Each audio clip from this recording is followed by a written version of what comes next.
Alright guys, welcome back to Bear With Me. Hopefully my mic is not too loud. This is the second recording session.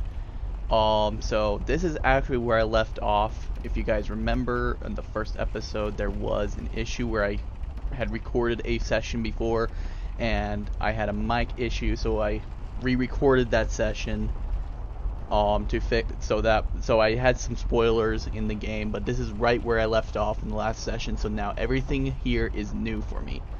So let's go ahead and explore what we can and see what I believe Ted will find in Flint's room. That's right. That's the name of my brother. We're trying to find Flint, I believe. Just pants, neatly folded and thrown over the closet. Oh, hang on, my headset volume is low. There we go. Alright. Random papers? Empty sheets of paper spread across the table surface. What future awaits those sheets of paper? Will they ever become a book? Gee whiz, who knows? Storage space reserved for various miscellanea. Is this the books that the papers can be? A book titled Half-Life 3. Oh, I bet it's fantasy. Oh dang. Sorry, I'm gonna look at everything. Hard shell on the outside, sweet on the inside. Metaphors never end with you guys, huh? I've got to look at everything before I, talk to those guys. A book titled A Small Car on Top of Me. The Life of a Book. What? What sort of literature is this? The book's life, apparently. A toy car, maybe. I don't know. I'm not in the car evaluation business. Empty box. Just think of the possibilities. There's many possibilities. The size of this box is only matched by its inability to comprehend reality. Okay, maybe we won't look at everything. Depicting colors contained by various forms and shapes. He is very descriptive. Alright, let's see what the red cloth is. Well, Look at it first. This thing really stands out. I know, right? We'll have to find another way. Oh, because it's on top of the thing, isn't it? I don't like pillows. I'm far too rugged for such comfort. Okay, then. Alright. Oh, these are the Mugshot brothers? Oh, let's take a look at them. Lowlifes. I guess they are so used to police interrogations. Standing in front of bright lights is where they feel most at home. Ouch. I had a feeling I'd find you two lurking around. How is it that whenever something fishy goes down, you two are peeking around the corner? Save your monologues for the shower, Snoop. We didn't do it. And what exactly didn't you do? Whatever you're implying we did or didn't do. So you did it. It depends. Depends on what? If we did whatever you're hinting that we did, or for that matter didn't do, and if the answer might incriminate us to a certain degree, then as a fact, I can state that we didn't do it. See? But if not doing it, whatever it is you're implying we did or didn't do would put us in the same position as in the previous statements, considering it was true, then we certainly did do it. This is going nowhere. If you weren't a crook, you could have had a career as a lawyer, although the two aren't mutually exclusive. Yeah? Well, if you weren't a Snoop, you could have had a career as a drunk, although the two aren't mutually exclusive, see? Don't act smart with me, lowlife. I'll take you downtown faster than you can say I'm guilty. Now start spilling the beans, or this friendly get-together might turn out ugly for you too. Dang, my mind was blown when that guy started talking. That was hard to follow. I'm still processing half the things he said. Where is Flint Ashworth? Beats me. He wasn't here when we arrived. Is he missing? I'd say yes. Did you guys do it? But, I have 2 tickets. No, I'm just asking because I have these 2 tickets for Wuthering Heights on ice. Oh, it's just wonderful. The reviews are overwhelmingly positive. Shut up, John. He's just pulling your leg. So you're saying you had nothing to do with his disappearance? Who do you take us for, Snoop? We ain't no kidnappers. The kid probably went to see his friends or something, see? Besides, he's a tough kid. I'm sure he's fine. Sure, because kidnapping is way over the line for you two. It's one of the few things missing from your MO. Maybe you thought you should step up the game. Who put you up to it? Whoa, as I said, we ain't no kidnappers, see? We may have our differences, you and I, but you know we would never go as far. All right, you're off the hook for now. These 2 got my eye on those two, man. I don't trust them. Let's see if we can find out about this red man. Actually, let's ask why they're here in the first place. So, why are you here exactly? That's none of your business, Snoop. Listen here, you lowlife. I know you operate on the west side these days. I've seen you down with your face in the mud coming out from those 24-hour carrot bars near the harbor. I know you've seen things. You two better start being useful, or else. Oi, Copernicus, how about you take a long walk down the shore pier, see? We ain't seen nothing.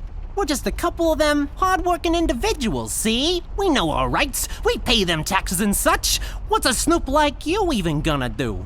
You ain't a cop, see? You got that right, pal. I ain't a cop. That just means I can throw a couple of knuckle sandwiches your way before I take you two lowlifes in. Not that anyone would care. I can just say I found you that way, or that the Reef King got to you before I did. Maybe it's time you leave two exemplary citizens like us alone and find yourself someone else you can bother, see? I hear that crazy old coot's been chasing seagulls down at the harbor lately. Maybe he can help you, see? CBG. Haven't seen him in a while. You're saying he knows something? It's worth a shot, ain't it? It's not like you're getting anywhere with us. It's just that getting the information out of him might prove to be quite a task, see? Don't worry about that. Me and him go back a long way. He'll talk to me. And tackling those carrot bars, getting high on the carrot booze. I see how they're doing it. That makes sense to the rabbits. That actually kind of makes sense. Makes less sense with Ted. You two lowlifes heard anything about the Red Man? We might have heard something. My memory's a bit fuzzy these days, see? He did say something about the Reef King. I'm wondering if the Reef King is a real, genuine threat. But not knowing who he is, I'm not sure if that would be a... Let's say we're going to go easy on them. If you tell me what you know, maybe I'll go easy on you with the beating. Why do you have to get all physical? So far, you don't have anything on us that would justify this type of behavior, see? Violence is never an answer, Snoop. It is with you two. Why'd you escape the city? Who says we escaped? Me and John just came to enjoy ourselves out in the country, see? We might take up fishing, or hiking. Yeah, those types of things. That's just great news, Jimmy. I love it here. It's so relaxing. Sure, and your escape had nothing to do with the recent activities regarding the Red Man? What Red Man? Also, Snoop, Native American is the proper nomenclature, I do believe. You know who I'm talking about, so stop playing dumb. Not you, big guy. I know you can't help it. Help what? What are we talking about? Forget it. I just don't get why you would protect someone that made you flee the city in the middle of the night. Hold on there, Snoop. We're not protecting anyone. It's just that this guy, he's not your average sap, see? Your memory's getting a bit better, eh? Hey, we want to see this all sorted out as much as anyone. With all the folks leaving the city, it's bad for business. Sure. I can only imagine. What do you know about him? Not much, and the things we heard are mostly just stories. He's setting fires and whatnot down in the city. Wants to see it all burn. See? No one will stop this guy, Snoop. Not even you. He's the reckoning this city was due for. He won't stop until everything is dust, and we lie forgotten in the sands of time. What? What the hell are you talking about, John? Don't listen to him. He had a rough night. Well, you two were useful as always. I have to go. When I come back, I hope, for your sake, nothing will be missing. Besides the kid, you mean? You trying to be funny, or you got the sudden urge to confess? The first one, yeah. See you later, Snoop. You better believe it. One more thing. You didn't find a key by any chance lying around the house. Oh, yeah, we did. It was just lying on the floor. That's what I thought. How about you hand it over to me? I'll keep it safe for you guys. Sure thing, there you go. Now don't go telling people we never helped you. It's like we're partners now, see? Sure. Yeah, we'll totally go that far. So did I actually get a key? Ooh, I actually got a key. Alright, how the heck am I gonna get this? We'll have to find another way. Okay. That's disappointing. It looks highly cuttable. Is that a word? Cuttable? Actually that's a good question. I don't really know right offhand. A wise man once said, "The windows are the eyes of a house." I mean, sure?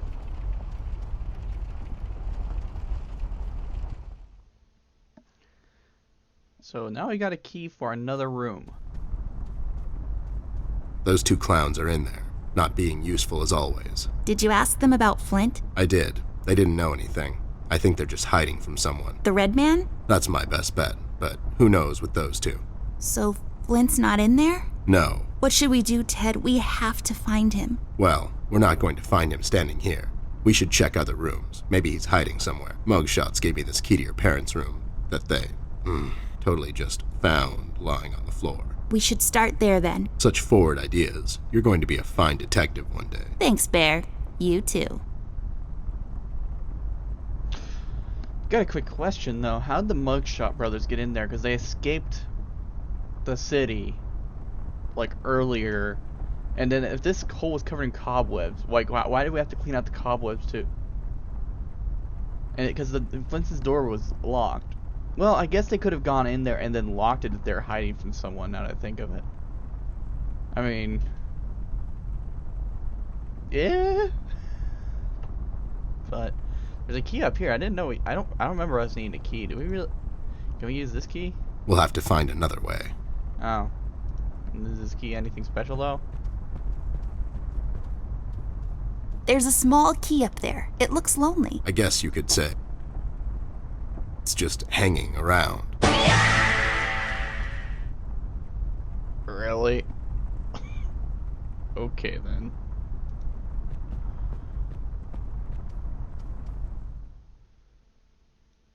I feel like I've already seen that. I probably saw that when I was doing that first failed recording session, but alright, now we can't oh wait, I'm gonna have to grab the key, aren't I? There should be a key. Yeah.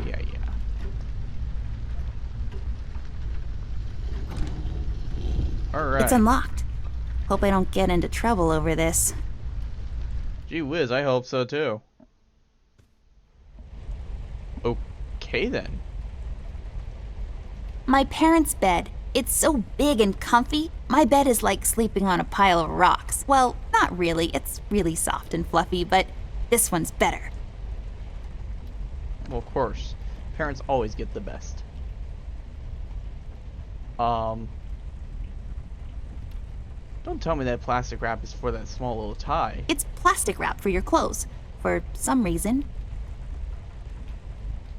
I mean, I think it's to help keep the dust off your clothes if you're not going to wear it for a long time, but for that one lonely tie?